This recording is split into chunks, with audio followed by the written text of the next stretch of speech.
The What to Next podcast helps you build a TBR of future favorite books. In each episode, Lori and Maine interviews authors and book influencers to recommend books they loved for you to pick up today. If you're an avid reader, always looking for your next great read, then the show's for you. Hi, Isa. Welcome to What to Next podcast. Hi, Laura. Thanks for having me. So happy to have you here. Tell us a little bit about yourself. So I am based in South Texas. I have been writing for as long as I've been able to hold a pen. Shoot the Moon is my debut novel, but I have also written several short stories, a couple of novellas, and I am just really excited to see what the future holds for this book and anything that comes after it. And in my day job outside of writing and other interests that I have, I'm also an audio engineer and I work in interactive media. Oh, that's really exciting. I love this. And so what led you to start writing? I know in your pre-interview you said that you like the research, the historical fiction, and the romance, but there's also music. It all ends with music. Talk to us about a little bit about that. My bachelor's degree is in music composition, and I have been interested in music and taken music lessons since I was very small. And it's just something that has always scratched a very specific itch for me. My brain really clicks when it comes to music. There's a puzzle solving aspect to it, there's a pattern recognition aspect to it that I really enjoy, and there's the emotional aspect to it. I think music is an art that is so good at communicating emotion and feeling and intention, and like people will say, I have no words for what this made me feel. And when you don't have words, music doesn't need words to communicate all of that. So I think it's a art form that has really helped me find different ways to express myself. That has been a really nice feedback loop with writing, where it pushes me to say, okay, if I was going to write a piece of music about this, or if I was going to seek out music to listen to compound this feeling, what would that sound like? What would that feel like? And putting my brain onto a different track, or making myself imagine a different, or almost like a synesthetic thing, where it's like, I want to write this, so how would it sound? If I was trying to put this scene into music instead of a written scene, what would it sound like? Being able to look at it from that perspective gives me, it not only keeps it interesting and takes the pressure off of me, but it really does lend a pretty special corner of being able to access another layer of emotional intention that I'm really keen on accessing. Yeah, I love this. And so talk to us about your writing journey. So you've been writing all your life and you dabble into different places, but how did you settle in this book to get to where it is right now, to be your debut? Yeah, writing to me was very private for a very long time. It would be like, I kept diaries, but mostly I kept notebooks, and that was like my secret stuff. Yeah. And it was like, I'm writing my little stories, and like, no, mom, you can't read it. No, friends, you can't read it. Writing with like my hand covering the page on my desk. And honestly, I was very much just learning how to flex all these creative muscles in my brain. If you look back on the notebooks that I have, you can tell exactly what I was writing at the time, or what I was reading at the time, because they're very similar stories, they're very similar characters. It's very endearing. I really love still having that piece of my childhood with me. It very much became a way that I made sense of the world around me, where it was like, if I don't understand how to make sense of these feelings or any sort of situation internally, I would put it into this almost external, sort of not quite external. It was this weird little purgatory of, it is still an internal process, but I am putting it on the page. I'm acting it out through other characters. What is that? I've been obsessed with romance, and this idea of falling in love since I was little, and being able to make that happen in so many different iterations over and over again. My favorite thing to write is the moment when somebody realizes that they're falling in love, or when characters finally admit to each other that they have feelings. It's such a fun moment that can be endless. There's endless ways to write that. So for me, it was just a very private process for a very long time. And I didn't have the intention to seek publication. When I was a kid, I would always be like, I'm going to publish a book someday when I'm grown up. But I didn't know, obviously, how to do it. I didn't know what sorts of steps to take. And then when probably around like 2017, 2018, I started saying to myself, I would like to write a book. I would like to take this seriously. I would like to get something published. I didn't really have any actionable ideas at that stage, but I started doing the research of what are the basics, get an agent, or first finish a manuscript, get an agent. I knew that I wanted to do traditional publishing. I did self-publish a small novella at one point, mostly just to get it out of my system, but quickly realized that self-publishing just wasn't for me. It's a skill set that I don't have. And so I knew that I wanted to pursue traditional, and it then just became writing and writing until I found the manuscript that latched. And I had 2 books written and attempted to query before I started querying Shoot the Moon. And that I'm grateful for those books, even though they're shelved and I don't know if I'll do anything with them. Maybe I will, who knows? But they really did teach me the ropes of this is how you write a good query letter. This is how you talk about your book. This is how you find a community of people who are going to be, lifting you up and celebrating your successes right alongside you and helping you stand up from your failures when you do, because it's inevitable that you're going to fall flat. There's not going to be anything that ticks everybody's boxes. People are going to say no regardless of how good it is. But yeah, it was a process of making this thing that used to be so secretive and private and just for me, just waiting for the right story to hit, to become something that I could share with everybody. And I'm lucky that a story as enjoyable for me to write and to explore and to put together is the thing that I get to debut with. It's really special to me that I get to bring this as my first hurrah. And let's talk about it. Talk to us about Shoot the Moon. What is the elevator pitch?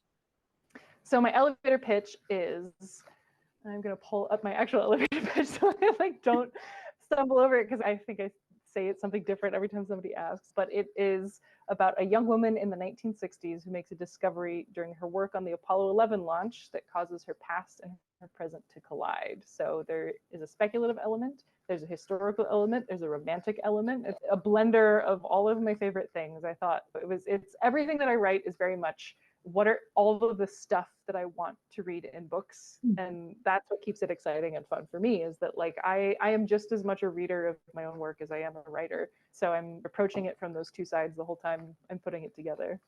Yeah, I love when writers write what they want to read and at the same time, because chances are readers want to read that. Like they can feel it in the emotions, they can feel in the writing that there is like that the author was. Sometimes the books are strugglers and it's just the nature of the book, but sometimes it's like fun just to see. These are the elements that it may not make sense from the outside, but when you combine them together, it creates magic. Exactly. And that's what we want to hear. Yeah. We want to hear the magic. All right, so let's talk about your reading life. What kind of books do you tend to read? I read a lot of historical fiction. I read a lot of romance. I really love thrillers and crime fiction. I have never written a thriller or crime fiction, but boy, howdy, I love reading them. I don't know. I don't think there's much criteria for the things that I tend to read. I have a pretty eclectic bookshelf. I like a lot of nonfiction, but the nonfiction does tend to be historical, like deep dives on really specific stuff. I like memoirs. I think honestly the driving force behind all of the things that I really enjoy reading and the things that I like to keep when I have them are something to do with there is a journey involved of some sort. The character starts at point A and ends at point B and has been transformed by the end of it. I think it's anything that has like whiff of the hero's journey to it, I'm really on board with. I was like a Greek mythology kid when I was little. So anything that has some sort of echo to the old stories, and humanity has been telling stories for the entirety of our existence. And I really do believe that storytelling is the thing that sort of sets us apart from any other creature or thing in the universe, that we tell stories to each other. So I think that anything that keeps to that thread of this is a variation on the theme of blank. I love seeing what different authors do to throw their hat into the ring to make something new out of the familiar. Yeah, I love this. Yeah, seeing the stories, even though they might be retellings, they might be reimagining, just fresh start, fresh eyes, whether it's setting, whether it's people, whether it's characters, whether it's plot, whether it's twists and turns. It gives you like an idea of what to discover.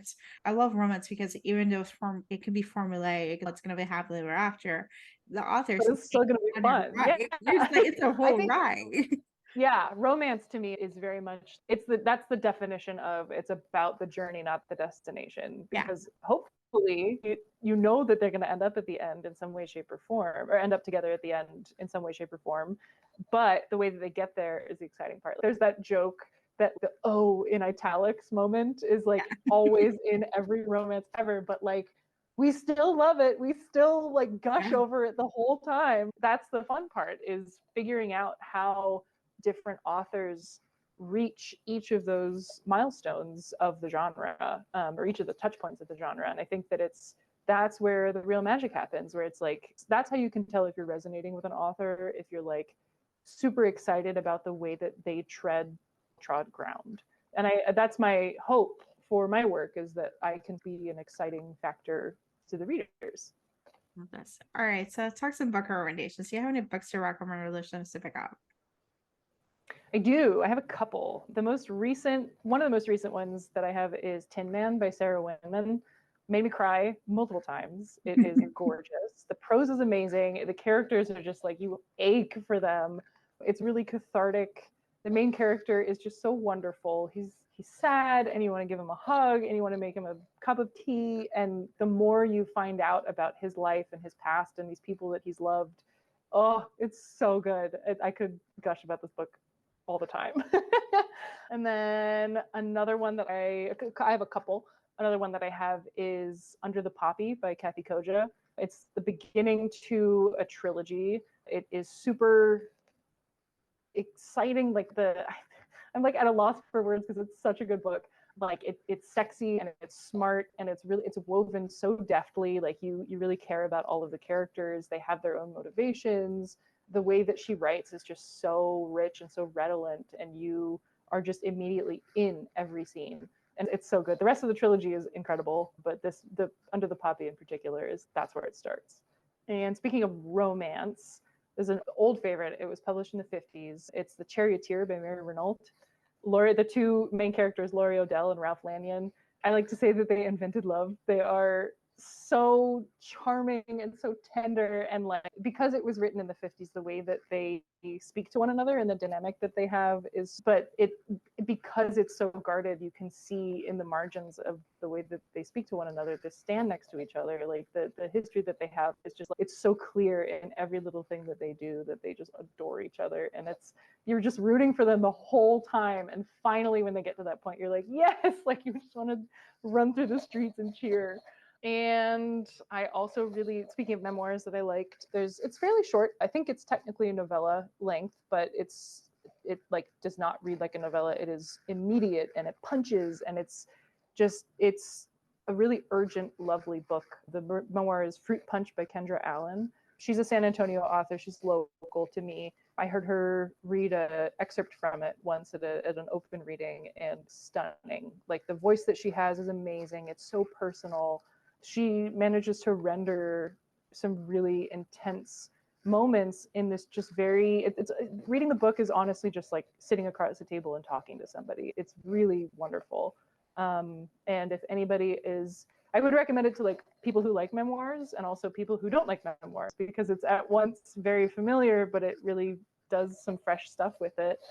And then lastly, I think another book that's really been sticking with me that I also read this year, a Texan author, and it's not a historical novel. It is a retelling of the Greek pantheon. And you have a couple characters. It's set in East Texas, and it's very familiar characters in the kind of family drama setting that she puts it in. But it's so special because you can see, oh, okay, that's Zeus, that's Hera, that's Aphrodite, that's Hephaestus. Like you have all of these characters that they have little characteristics, and she's done such a wonderful job of just weaving this drama, like a capital D drama between all of them. And it's so exciting, and it just pelts ahead, and it's really hard to put it down. And any other Greek mythology kids, pick it up. It's really good. So the title caught off for that last one. So can you share the title again? Oh, yes, that is Olympus, Texas by Stacey Swan. Perfect. Adding it to the TBR for sure. Isa, tell us where you can find you online. You can find me on Instagram at arsen.prose. And then my website is www.inarsen.com. And I only have one social media platform. Anything else would drive me nuts. That sounds good. So thank you, Isa, for being on the show. Thank you so much for having me, Laura. I had a great time. If you enjoyed this podcast, feel free to share with friends, subscribe, rate, and review the show. This is the easiest way to support the podcast. For a list of books mentioned and other book recommendations, please visit watchrenexblog.com. Thank you so much for listening and happy reading.